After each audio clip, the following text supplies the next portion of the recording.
இன்றைய இதமான காலை தென்றலில் அனைத்து அன்பு உள்ளங்களுக்கும் என் இனிய காலை வணக்கம்.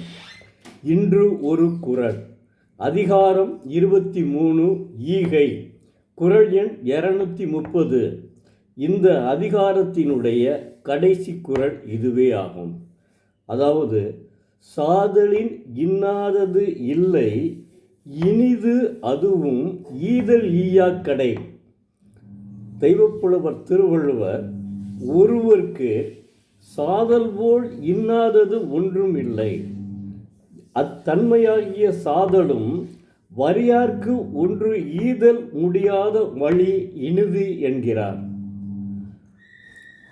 அறத்தை உணர்ந்து அறவழியிலே பிறருக்கு உதவக்கூடிய மனப்பான்மை உண்டு அவர்களுக்கு. அதே சமயம் அவர்களும்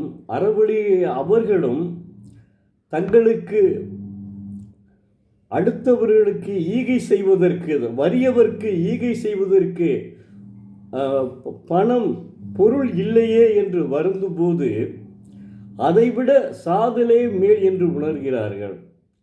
அதனால்தான் அவர்கள் நம்மிடம், ஏனால் நாம் அறத்தை உணர்ந்தவர்கள், நம்மிடம் பொருள் இல்லையே பிறருக்கு ஈகை செய்வதற்கு, வறியவர்க்கு ஈகை செய்வதற்கு என்று எண்ணி சாதலே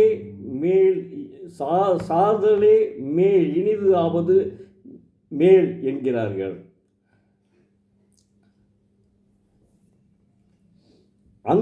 அதாவது பிறருக்கு கொடுக்க முடியாத நிலையில் சாதலே மேல் என்று உணர்கிறார்கள். இதனைத்தான் தெய்வப்புலவர் கடைசியில் முதல்ல ஒவ்வொன்றா சொல்லிட்டு கடைசியில் முடிவு சொல்லிட்டாருங்க. என்ன சொல்கிறாரு? வறியவருக்கு ஈதல் செய்ய வேண்டும்.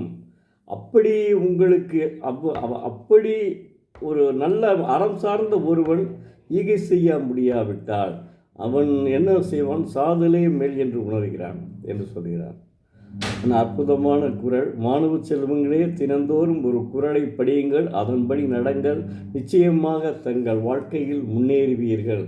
நன்றி, வணக்கம். நாளை மற்றொரு அதிகாரத்தில் ஒரு குறளோடு உங்களை சந்திக்க விரும்பும் எழுத்தாளர் சோ. பரமசிவம், மதுரை.